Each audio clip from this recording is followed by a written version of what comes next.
Você já ficou chateado ou chateada porque outra pessoa chegou antes de você e pediu e conseguiu o que você gostaria de ter? O tema devocional de hoje é: não é assim também com você? Olá, sejam todos muito bem-vindos. Estamos aqui compartilhando uma série de devocionais do Evangelho de Jesus escrito por Marcos. E esta é a 20ª devocional desta série. Nós vamos estudar hoje Marcos capítulo 10, versículos 32 até o 52. E se você é novo aqui, peço que se inscreva no nosso canal, clique no botão vermelho que coloca aqui abaixo e ative o sininho também. Assim, toda vez que eu postar um novo vídeo, o YouTube possa notificar você. E você também que está nos ouvindo aí no podcast Spotify, sejam todos muito bem-vindos também. Para me seguir ali e me acompanhar nas devocionais nessa plataforma, basta clicar também ali no botão seguir ou no following, ok? Nos versículos 32 até o 34, Jesus novamente anuncia o que vai acontecer lá em Jerusalém. Olha só o que ele disse: estamos subindo para Jerusalém e o Filho do Homem, ele será entregue ao chefe dos sacerdotes e aos mestres da lei. Eles o condenarão à morte e o entregarão aos gentios, que zombarão dele, cuspirão nele, o açoitarão e o matarão. 3 dias depois, ele ressuscitará. Olha que bênção. Os discípulos, então, eles ficaram maravilhados com a coragem, com a bravura de Jesus e, ao mesmo tempo, eles temeram o destino que os aguardava lá em Jerusalém. Jesus era um homem procurado, mas Jesus ia na frente deles como um bom pastor e também como o Cordeiro de Deus. Estava seguindo a missão que o Senhor lhe confiou. Sabe, às vezes não pensamos e por isso falamos muito pouco da coragem de Jesus, o homem Jesus. Foi realmente preciso muita coragem para ele ir direto em direção ao seu destino lá no Calvário. A coragem de Jesus ela é especialmente surpreendente à luz de nossa frequente covardia como cristãos de andar na missão que ele nos deixou e nos confiou. Jesus ele já havia dito aos seus discípulos que ele iria ser morto, crucificado e ressuscitaria no 3º dia. E esta é a primeira vez aqui no Evangelho de Marcos que Jesus revela que eles, os líderes religiosos, o entregarão aos gentios, falando aqui dos romanos, né? Isso seria mais um insulto aos judeus, mais um insulto aos orgulhosos judeus. Eles vão zombar dele, vão açoitá-lo, cuspir nele, matá-lo. Jesus está falando da vergonha que seu sofrimento vai causar. Em sua morte, Jesus também sofreu a mais terrível humilhação emocional, e isto foi feito por causa do amor dele por todos nós. Lá em Atos capítulo 5, versículo 41, diz o seguinte: os apóstolos, eles saíram do sinédrio alegres por terem sido considerados dignos de serem humilhados por causa do nome de Jesus. Os discípulos se alegraram em se identificar com Jesus, sofrer a vergonha que ele sofreu. Isso, para mim, me ensina que a vergonha de Jesus marcou a igreja primitiva e se tornou, então, uma evidência do compromisso e da força deles como igreja. Lindo isso, né? Então, Tiago e João, os filhos de Zebedeu, eles se aproximaram de Jesus e lhe pediram algo que causou grande fúria, contenda entre os discípulos. Olha só: permite que na tua glória nos assentemos um à tua direita e o outro à tua esquerda. Marcos 10:37. Jesus acabara de dizer que irá morrer e ressuscitar ao 3º dia lá em Jerusalém, portanto, acabara de declarar que o seu grande sofrimento está chegando, está próximo. Parece que não entenderam as palavras de Jesus. Pelo visto, eles estavam pensando que Jesus estabeleceria um reino político quando chegasse lá em Jerusalém. E por isso lhe pedem cargos, lhe pedem lugares de destaque em seu reino. Um à sua direita e o outro à sua esquerda. Ousados nem um pouco, não? Tiago e João se sentem confiantes de que serão os maiores entre todos. Por isso pede a Jesus que confirme essa designação desses cargos importantes agora mesmo entre eles. Então, olha só, disse-lhes então Jesus: vocês não sabem o que estão pedindo. Podem vocês beber o cálice que eu estou bebendo ou ser batizados com o batismo com que eu estou sendo batizado? Marcos 10:38. Vocês não sabem o que estão pedindo, é o que Jesus falou. sabe, reforçando a eles. Tiago e João ainda estavam pensando apenas na ideia do reino carnal e terreno. Eles não tinham ideia do que seria necessário para ser grande no reino. Mas não porque Jesus não tivesse dito antes, certo? E quando os outros 10 discípulos ouviram isso, ficaram indignados com Tiago e com João. E olha só, Jesus os chamou e disse o seguinte: vocês sabem que aqueles que são considerados governantes das nações as dominam e as pessoas importantes exercem poder sobre elas. Não será assim entre vocês. Ao contrário, quem quiser tornar-se importante entre vocês deverá ser servo, e quem quiser ser o primeiro deverá ser escravo de todos. Marcos 10, 42 até 44. Jesus traz aqui um grande ensinamento muito importante para todos nós, a sua igreja. Jesus vê a cruz esperando por ele. Tiago e João veem tronos esperando por eles. E o que os outros 10 veem? Eles veem Tiago e João, eles estão com raiva, estão indignados com eles. Sabe por quê? Porque eles chegaram em Jesus primeiro.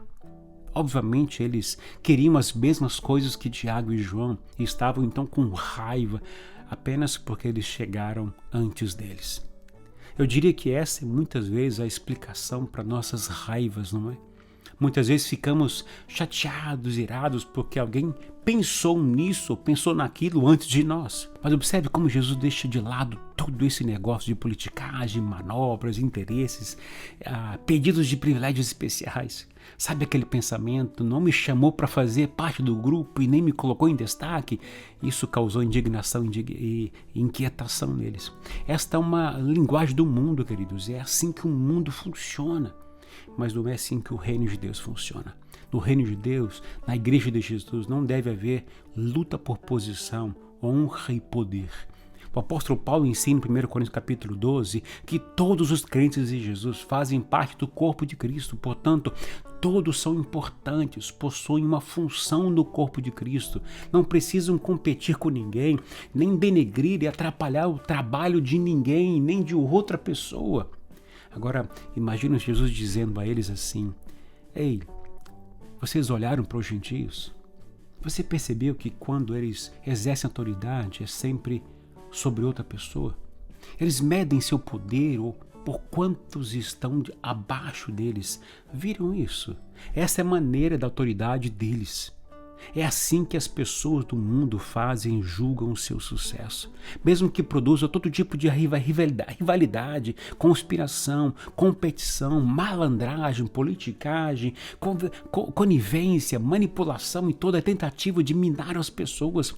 Não se pode culpar as pessoas por isso, queridos, porque isso é tudo que eles sabem. Por isso Jesus disse: não é assim com vocês.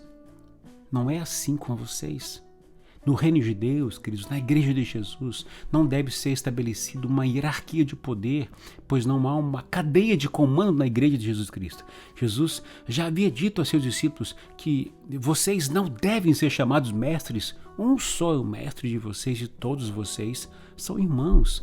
Mateus 23, 8. Ou seja, quem dá ordens é somente o Senhor Jesus. As lideranças que existem na igreja local não são para manipulação e controle dos outros, mas unicamente para servir o cabeça e cooperar na missão do corpo.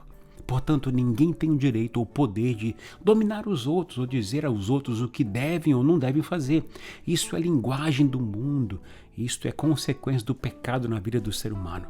Aqueles que exercem a liderança da igreja não devem agir de forma autoritária e dominando os outros. Se o fizerem, ainda não entenderam o estilo de liderança do Senhor Jesus Cristo. Jesus ensina que quem deseja se tornar grande entre vocês deve ser servo.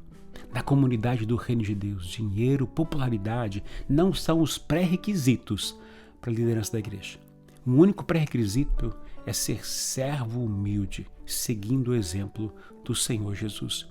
Todos os cristãos devem se posicionar como servos do Senhor Jesus, que é o cabeça da igreja, e irmãos em Cristo, isto é, membros da família de Deus. E para terminar, queridos, a devocional de hoje, depois desse ensinamento maravilhoso sobre liderança, sobre postura no meio da igreja, no reino de Deus, Jesus continuou indo em direção a Jerusalém. E um cego chamado Bartimeu, que estava no caminho, ouvindo que era Jesus passando e chegando, começou a gritar, dizendo: Jesus, filho de Davi, tem misericórdia de mim.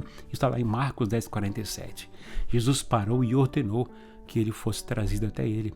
E Jesus lhe perguntou: o que você quer que eu faça? Perguntou-lhe então Jesus. O cego respondeu: Mestre, eu quero ver. Vá, disse Jesus, a sua fé o curou. E imediatamente ele recuperou a visão e seguiu Jesus pelo caminho. Marcos 10:51 e 52. Aprendo aqui 3 coisas importantes, queridos. Primeiro, vale a pena ser persistente na oração. Ele não ficou desanimado porque ninguém o levou a Jesus. Ele não parou de gritar porque alguns lhe disseram para ficar quieto, para calar a boca. Mas ele insistiu até chamar a atenção de Jesus. Nós podemos entender que com isso, que orações frias, sem expectativa e sem fé e sem ousadia, não conquistam os ouvidos de Deus. Segundo, ore no propósito certo. O cego clamou por misericórdia. Ele sabia o que precisava de Jesus. Ele não clamou porque achava que Deus o devia, que era obrigatório Jesus o curá-lo. Tudo que ele queria de Jesus era misericórdia. E terceiro, seja humilde diante de Jesus. O Senhor Jesus lhe perguntou: o que você quer que eu lhe faça? A resposta pode parecer óbvia, mas possivelmente foi o que mais agradou o Senhor Jesus. Ele disse o seguinte: Mestre, eu quero ver. Bartimeu expressou sua humilde submissão ao Mestre e Senhor Jesus. Jesus o curou e lhe disse para seguir seu caminho, mas ele não quis seguir o seu caminho, mas seguir o Senhor Jesus. O caminho de Jesus se tornou o seu caminho de agora em diante. Isso é significativo demais quando consideramos para onde Jesus estava indo naquele momento, que era para Jerusalém, para ser morto. Agora Bartimeu deve ter pensado: agora que tenho minha visão, sempre quero olhar, então agora só para Jesus.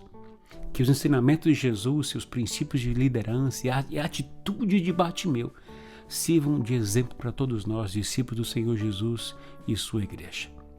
Amém? Se esse vídeo abençoou você, peço que você dê um like nele. Gente, quanto mais likes, mais o YouTube entenderá que esse vídeo é relevante, é importante divulgar para mais pessoas. E aproveite também para deixar um comentário daquilo que Deus ministrou ao seu coração. Que Deus te abençoe nesse dia, um forte abraço e até o próximo vídeo devocional.